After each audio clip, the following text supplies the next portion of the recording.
Hi everyone, my name is Mohammad Afridi. आज हम लोग पढ़ने जा रहे हैं टिश्यू के बारे में, और टिश्यू को हिंदी में बोला जाता है उत्तक। ये चैप्टर बहुत ही जरूरी है क्लास 9 के स्टूडेंट के लिए, क्योंकि बहुत सारे क्वेश्चन जो है इस चैप्टर से आपके एग्जाम में आते हैं और आएंगे इस बार भी। तो हम आपसे आशा करेंगे कि इस वीडियो को आप पूरा देखें, ताकि पूरा का पूरा कॉन्सेप्ट आपको क्लियर हो जाए इस वीडियो के माध्यम से।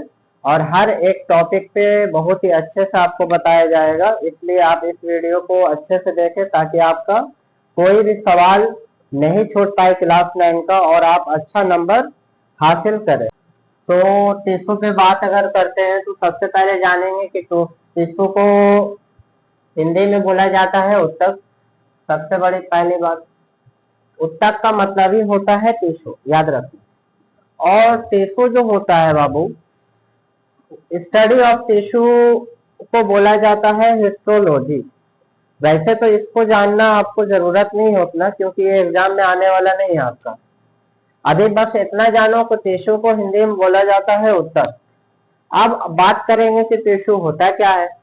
यहाँ पे कह रहा है कि उत्तक का सबसे पहला पॉइंट जो कि आप नोट करते हुए चलेंगे, उत्तक समान उत्पत्ति, संरचना तथा कार्य करने वाली कोशिकाओं का एक समूह होता है। मतलब कह रहा है कि बहुत सारे कोशिकाओं का एक समूह जो होता है उसी को हम क्या बोलते हैं, उत्तक कहते हैं। इंग्लिश में अगर बोला जाए तो a group of cell is called tissue. A group of cell is called tissue. मतलब बहुत सारे सेलों का एक समूह जो होता है वो क्या कहलाता है, टिश्यू कहलाता है। अब सर बोलेंगे आपकी कोशिका सेल होता क्या है, तो कोशिका को इंग्लिश में बोला जाता है सेल। और सेल का मतलब ही होता है जिससे जितने भी जीव जंतु, जितने भी इंसान, जो भी जानदार चीज है वो सभी कोशिकाओं से ही बने होते हैं। पर बहुत सारे कोशिकाओं का एक जगह हो जाना वही आपका टिश्यू कहलाता है। तो यहाँ पे आप दूसरे बार में पूछ रहे हैं कि क्या पौधे भी तो जानदार है। तो आप पूछोगे सर कि पौधे भी सेम टिश्यू से बने होते हैं जो इंसान से बने होते हैं। तो जैसे यहाँ पे क्वेश्चन में लिख रहा है क्या पौधे और जंतु एक ही तरह के उत्तकों से बने होते हैं। तो यहाँ पे बात कर रहे हैं कि पौधे जो होते हैं वो स्थिर होते हैं। स्थिर का मतलब दैट मीन्स रेस्ट फेस में होते हैं। इनको जो है रेस्ट फेस का मतलब समझ लो बाबू यहाँ पे, कि रेस्ट का मतलब होता है कि पौधे तो यहाँ से वहां जा नहीं सकते हैं इंसानों के तरह। ये एक जगह पे क्या होते हैं, रुके हुए होते हैं। और यहाँ पे कह रहा है कि पौधे और जंतु एक ही तरह की उत्तकों से बने होते हैं। यहाँ पे पूछ रहा क्या पौधे और जंतु एक ही तरह के उत्तकों से बने होते हैं। तो पौधे स्थिर होते हैं, सबसे पहला पॉइंट इधर देख लो। तो पौधे जो होते हैं वो क्या होते हैं, स्थिर होते हैं, ठीक है।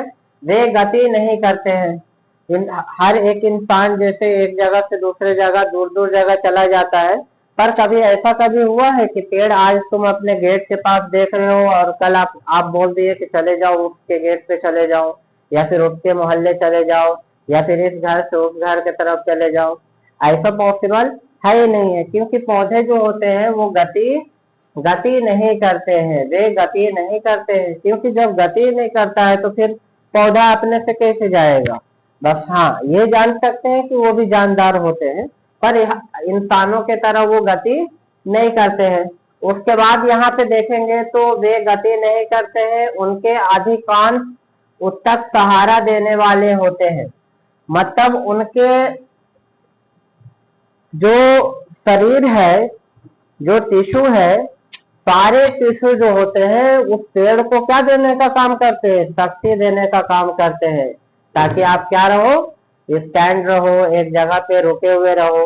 पेड़ पौधा देखोगे कभी भी तुम कि पेड़ पौधे जो होते हैं वो हवा के कारण या फिर कोई मौसम खराब होने के कारण क्या होता है, पेड़ झुक जाते हैं, पर वो टूटते नहीं है। पर बहुत सारे ऐसे होते हैं जो कमजोर के कारण, आंधी में या फिर तूफान होने के कारण क्या होता है, टूट जाता है।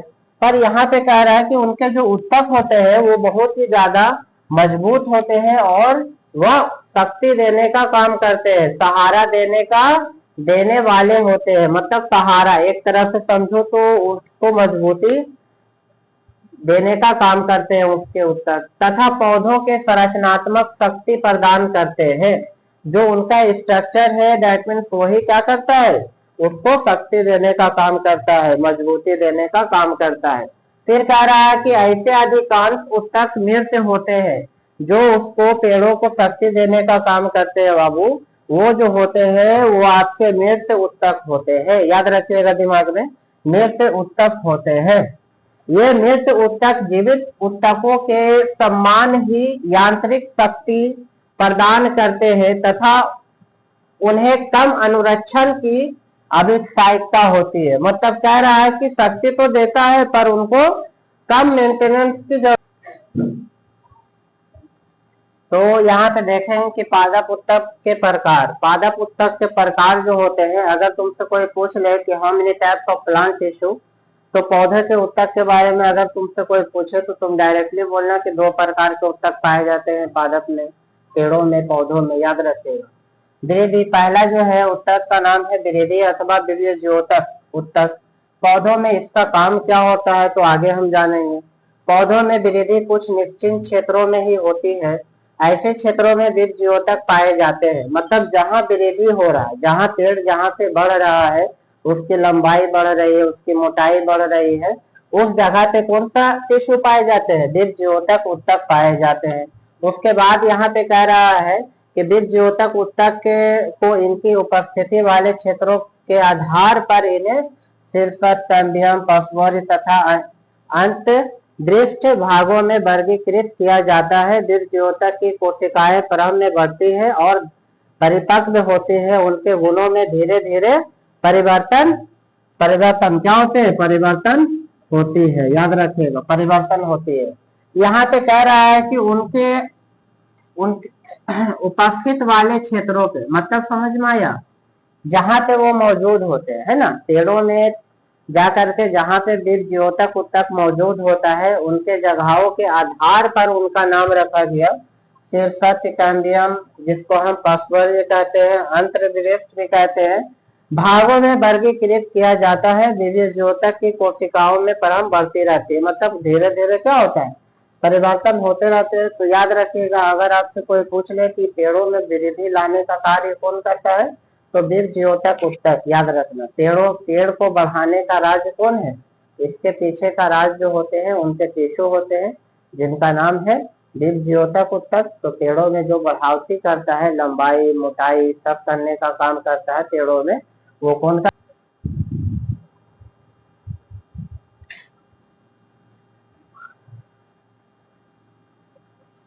तो यहाँ पे देखेंगे हम अस्थायी ऊतक को। अस्थायी ऊतक क्या होता है, ये दूसरा प्लांट टिश्यू होता है। अस्थायी ऊतक जो है बीजोतक द्वारा बनी कोशिकाओं का एक विकसित कार्य करती है और बीजोतक होने शक्ति होकर अस्थायी ऊतक का निर्माण करती है। मतलब कि अस्थायी ऊतक किसी और चीज से नहीं बना होता है, इसको बनाने वाले जो पहले वृद्धि बीजोतक ऊतक ही होते हैं और वही इसको बनाते हैं। तो अस्थायी ऊतक इस प्रकार का विकसित कार्य करने के लिए अस्थायी रूप और आकार लेने की क्रिया को विभेदीकरण कहते हैं। बीजोतक की कोशिकाओं विभाजित होकर विभिन्न प्रकार के अस्थायी ऊतकों का निर्माण करती है। यहाँ पे कह रहा है कि बीजोतक ऊतक ही होते हैं जो अस्थायी ऊतक को बनाते हैं। और यहाँ पे कह रहा है कि बीजोतक की कोशिकाओं विभाजित होकर, मतलब बढ़कर, बीजोतक की जो कोशिकाएं होते हैं उसको जो है, कोशिकाएं जो होती है विभाजित होकर, डिवाइड होकर, वो क्या करते हैं, विभिन्न प्रकार के अस्थायी ऊतकों का क्या करते हैं, निर्माण करते हैं। क्या करते हैं बाबू, निर्माण करते हैं। तो यहाँ पे कह रहा है कि अस्थायी ऊतक बनते किस चीज से हैं, ये प्लांट टिश्यू का दूसरा ऊतक हो गया। और प्लांट टिश्यू जो है आपका पहला बढ़ा है आपको वृद्धि बीजोतक ऊतक, और दूसरा जो है सरल अस्थायी ऊतक। क्या होता है, इसको इंग्लिश मीडियम वाले बोलते हैं सिंपल परमानेंट टिश्यू। क्या कहते हैं, सिंपल परमानेंट टिश्यू। याद रखिएगा दिमाग में, सिंपल परमानेंट टिश्यू को हिंदी में बोला जाता है सरल अस्थायी ऊतक। कोशिकाओं की कुछ परतें ऊतक को आधार ये पैकिंग का निर्माण करते हैं, इन्हें पैरेन्काइमा ऊतक कहते हैं। जो आधार ये पैकिंग का निर्माण करती है, ऐसे ऊतक को हम पैरेन्काइमा कहते हैं, ऊतक कहते हैं, याद रखिएगा दिमाग में। यह एक प्रकार का अस्थायी ऊतक है। यह पतली कोशिकाओं भीति वाली सरल कोशिकाओं के माध्य अधिक रिक्त स्थान होती है। यह ऊतक पौधे का यांत्रिक संरचनात्मक प्रदान करता है और भोजन का भंडारण करता है, याद रखिएगा। पैरेन्काइमा ऊतकों में क्लोरोफिल पाया जाता है, जिसके कारण प्रकाश संश्लेषण, ये बहुत बड़ा चीज है, प्रकाश संश्लेषण, जिसको हम इंग्लिश में क्या कहते हैं, फोटोसिंथेसिस, क्या कहते हैं, फोटोसिंथेसिस के नाम से जानते हैं। तो फोटोसिंथेसिस की क्रिया संपन्न होती है। इन ऊतकों को क्लोरेन्काइमा हरित ऊतक भी कहते हैं, याद रखिए। तो फोटोसिंथेसिस का मतलब क्या होता है? यहाँ पे फोटोसिंथेसिस तो बचपन से आप लोग पढ़ते हुए आ रहे होंगे, क्लास 3 से लेकर के अब तक तुम लोग पढ़ते आते होंगे कि ये फोटोसिंथेसिस जो है आपका है, पर ये कराने वाला तो होता है क्लोरोफिल, है ना। ये कराने वाला कौन होता है? क्लोरोफिल। और क्लोरोफिल कहाँ पाया जाता है?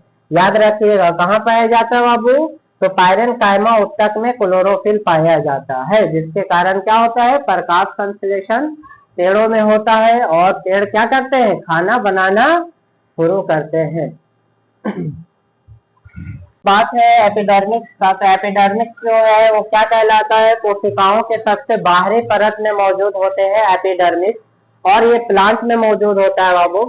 कार्य इसका क्या होता है, क्या काम करता है सर? तो इसका कार्य होता है पौधों के अंदर जो भी चीज, खराब चीज इंटर करने की अगर कोशिश करती है, बैक्टीरिया या फिर फंगस या फिर कोई भी चीज इंटर करने का कोशिश करता है, तो जिस तरीका से इंसानों के अंदर शरीर में स्किन पाए जाते हैं जो बाहर वाले चीजों को क्या करते हैं, अंदर आने से रोकता है, उसी तरीका से एपिडर्मिस का भी काम होता है पेड़ों के अंदर जाने से रोकना। मतलब ये रक्षा प्रोवाइड करता है, पेड़ों को प्रोटेक्शन स्टोमाटा को रंध्र कहा जाता है। ये क्या है? पत्ती की एपिडर्मिस में छोटे छोटे क्या होते हैं? छेद होते हैं, जिन्हें स्टोमाटा रंध्र कहते हैं, याद रखिए। जो पेड़ के पत्ते होते हैं उसमें छोटे छोटे छेद पाए जाते हैं, जो आपको खुले आंखों से देखेगा तो नहीं, पर उसमें छोटे छोटे छेद पाए जाते हैं एपिडर्मिस में, और उसी को स्टोमाटा कहा जाता है, या तो रंध्र भी कहते हैं इसको। स्टोमाटा दो वृत्तिकार कोशिकाओं से घिरे रहते हैं, जिन्हें रक्षा कोशिकाएं कहते हैं। कार्य क्या है इसका? पौधों में स्टोमाटा गैसों का आदान प्रदान करते हैं, मतलब कि गैस का अंदर जाना, गैस का बाहर आना, ये कार्य कराने का कौन काम करता है? छोटे छोटे जो स्टोमाटा होते हैं पत्तों के अंदर, उसी का काम होता है। और बक्सोत्सर्जन का कार्य यहाँ पे जटिल अस्थायी ऊतक के बारे में। जटिल अस्थायी ऊतक क्या होता है इसके बारे में जानेंगे। जटिल अस्थायी ऊतक एक से अधिक प्रकार की कोशिकाओं से मिलकर बने होते हैं। मतलब कि कह रहा है कि जटिल अस्थायी ऊतक जो होते हैं एक कोशिकाओं से नहीं बने होते, ये बहुत सारे कोशिकाओं, अलग अलग कोशिकाओं से मिलकर के होते हैं, बने होते हैं, और यह सभी एक साथ मिलकर एक इकाई की तरह कार्य करते हैं। जाइलम और फेलम इसी प्रकार के जटिल ऊतक हैं।